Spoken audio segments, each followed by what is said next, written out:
earlier, it could isolate things like Mycobacterium tuberculosis, E. coli, that could be used for the wrong things. So basically, we just want to make sure that people who are capable of accessing CRISPR technology know what to do with it.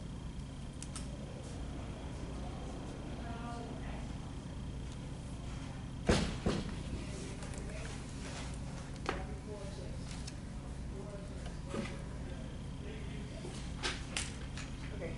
Third speaker on the negative? Tyler? Tyler? Yes. Mara? Okay. So, during the course of today's debate, you heard many of the reasons from our team why our government needs to let the American people do the talking, essentially, regarding the legal and fair use of CRISPR in medical procedures, genetic engineering, and other areas of importance. And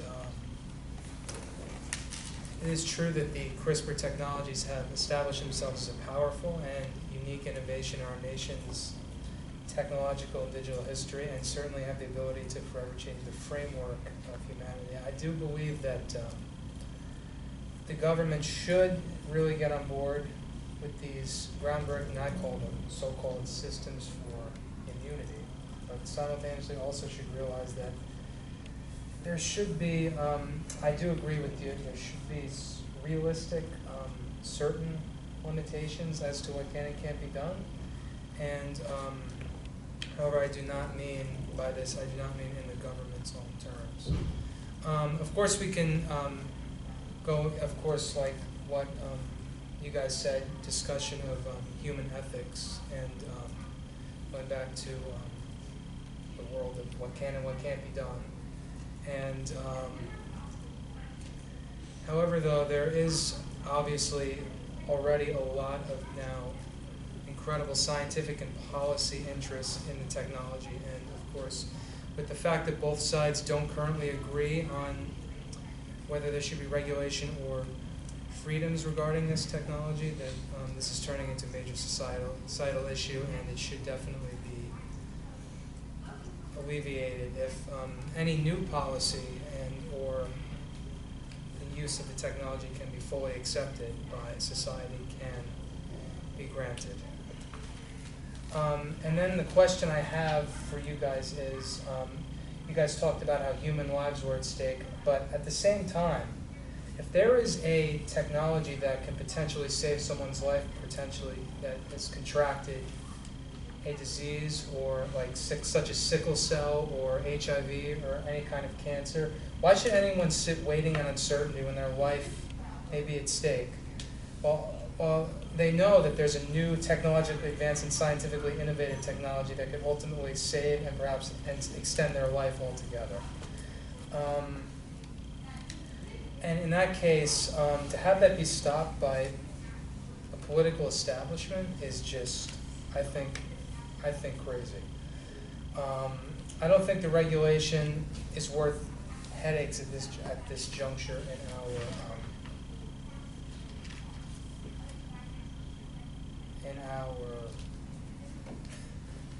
where have we come as a society in America. But for example, as going back to the CRISPR-Cas9, is capable of helping patients that have contracted these diseases such as cystic fibrosis, hemophilia, and sickle cell. And it has already been proven that they do have these capabilities. And also they can, of course, regulate,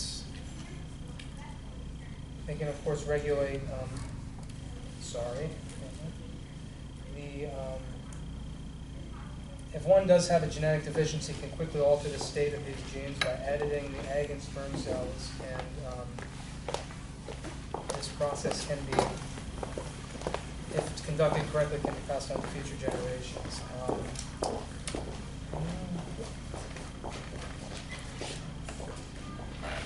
And I do truly think, though, that the capabilities of the benefits of this new and improved technology will outweigh the cost tremendously in the long term.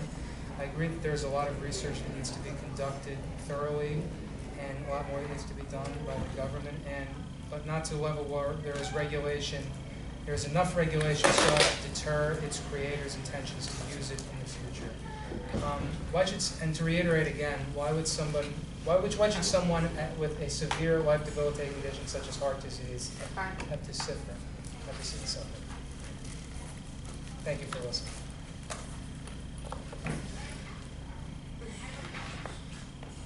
Okay, so now it's Grand Crossfire, all speakers can speak. And you have 3 minutes. Okay, I just have a question. You said that it shouldn't be on the government's terms who has regulation of CRISPR, so whose terms should it be on? It should be on the American people's terms. And how do we vote on that, decide on that? Government being the representation of, we are a representative government, so government serves as our representation. So how would we decide that as the people without our representative government representing what we We have a say? poll. We have a national poll. And But That would be how could administered that by be the government? valid? how could that be valid? Yes. How could we administer that effectively? And who would administer that? Would it be our government? Also, I would have to ask who would be placing these regulations that you speak of on the technology itself. Are you talking about placing regulations? I believe that there should be Who? government regulations. Absolutely. Obviously, the government, the FDA would, Yeah. would be. And the also you one. said that we should be focusing on CRISPR to help cancer and all these other diseases, but it has also been found that CRISPR can create cancers and other diseases that have not yet found the cure for. Because protein P53 activates when there is a DNA break, which could interfere with the efficiency of CRISPR because the DNA is trying to reject the change, and it's a tumor protein, which is common in cancer. So it also creates other diseases. It doesn't just find new cures. I have a question. Y'all brought up the topic about veganism and that you should just take the funding away from CRISPR and just put it straight towards like meatless foods. How does that fix like the regulations on CRISPR? That's just like taking all the funding away? Well, that was in response to what you're saying, that higher crop yield and higher livestock yield for people who need food. Well, if we can, create meat in a laboratory without the use of slaughtering animals, or if we can create crop yields in a laboratory without the use of genetically modifying pre-existing plants already, that was in a rebuttal to your point of. So you'd rather make synthetic crops instead of editing? Real ones? Editing Yeah, I crops. You'd rather have people eat Because you're synthetic making foods? changes on crops forever. It wouldn't be synthetic if it is the exact DNA of already existing crop. It is its own crop, it just wasn't grown in the ground. It's not synthetic, it's a real thing. But it was synthetically created in a lab. You would rather feed people stuff that is synthetically created in a lab instead of modifying crops that we already have available to us. just like most of the processed foods that we already eat that are synthetically created. She also has a question Yes. for you. How will y'all testing impact the death rate? Testing sorry? on embryos, how would it impact the death rate? Will it increase or The death rate of decrease human embryos. with little regulations? On human embryos, such as like fetuses and stuff like that? Yes. Or- You didn't bring up embryos. We didn't bring up embryos. Okay, fourth affirmative speaker. Let's do 4 minutes. Good, okay. Maya. Yeah. Right. Wait. My team and I are aware that CRISPR has tons of benefits, which is why we do wish to get rid of CRISPR. We do not wish to get rid of CRISPR. Instead, we wish for regulations so everyone can safely enjoy the positives that CRISPR will bring. We acknowledge the opposing side points that CRISPR would reduce plastic, help pollution, but they also acknowledge that everything has a bad side, which is why we argue for pro-regulation to limit these repercussions of the negatives that come with CRISPR. My side went over why we need regulations to ensure that we don't risk innocent lives, avoid biological weaponry, and so that we do not negatively interrupt evolution. The opposing side put heavy emphasis on why more regulations would make it harder to reap the benefits of CRISPR. However, they fail to acknowledge why we have regulations for proceedings in place to limit and maintain order. Regulations are necessary when someone or something like is on the line. The opposing side had great points on what advances can come from CRISPR, which I believe these advances can still take place with the increase in regulations. This is why my team and I push for a vote for the affirmative side.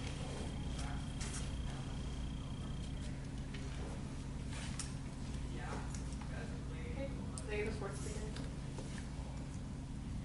Thank you for listening to our previous speakers. I would just like to remind you by repeating our main points. As Cody stated, government regulations of CRISPR technology slow down the research needed to enhance the growth of crops and animals. Scientists have been experimenting with gene editing to make crops more abundant and resilient. With regulations, this will make experimenting cost more, which will make small businesses less likely to continue their experimentation. He also said that CRISPR has the potential to reduce our need for plastic, and increasing regulations would slow down this process as well. We see every single day how plastic waste can destroy our oceans and lives of so many animals that live inside of them, and this is causing certain animals to actually go extinct. But like Cody said, if humans don't care about the effects on animals, maybe they'll care about the effects that are on themselves. These toxins can create so many different things like cancers, birth defects, immune system problems, and childhood development issues. As Isabel said, our main question was, why would you want to regulate a system that holds potential success to benefit people who suffer from diseases, like I said, HIV, cancer, sickle cell anemia, and Alzheimer's? CRISPR has been so successful in removing these things thus far. Yes, CRISPR is a very cheap thing to get right now, but if it is government regulated, the government will bring these prices up crazy, and that will make it harder for small businesses to continue their testing. The affirmative side said that it would be safer for the government. It'd be safer if the government had regulations, and yes, if CRISPR was focused on weaponry and there were clear, main issues that stated that it would be safer. But CRISPR is mostly focused on plants and crops and stuff like that. So yes, although there are many strong points made by the affirmative, I do believe the facts and research shown by the negative side do outweigh the positives of regulating CRISPR through the government. Thank you for listening, and I hope you understand our reasoning on hoping that less regulations on CRISPR.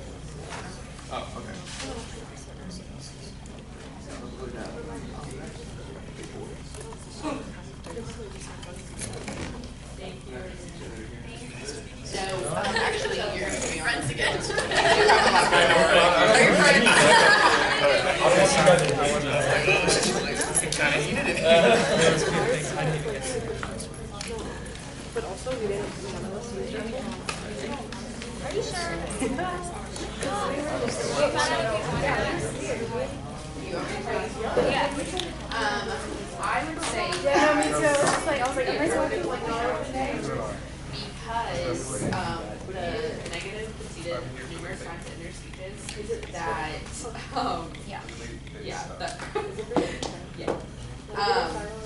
what was About it? what?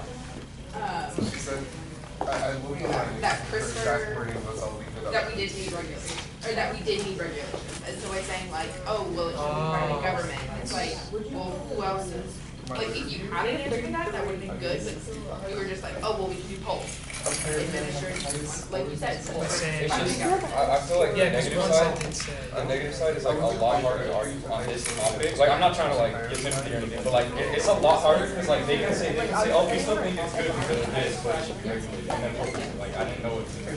Great. Well, one way they can point on that is obviously why their point would be good. Yeah. And you can use that in very strategic ways. Yeah,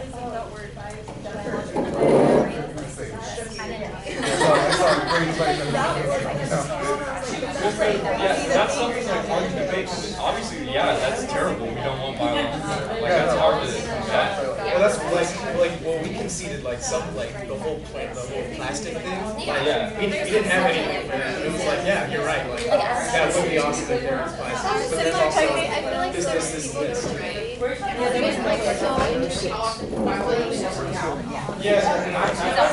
Hey folks, can I do an announcement real quick? Are you done, Morgan?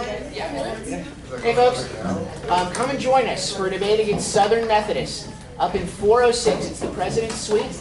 The President is hosting us for a special event. I've already met the SMU debaters. They're up here. They're ready, set, and we're going to go do a debate. Same topic you've been researching, so you know a lot about it. Come and join us upstairs. As an added bonus for everybody in 2140, I'll give extra credit for this class. You can go watch that. All right? What time they want to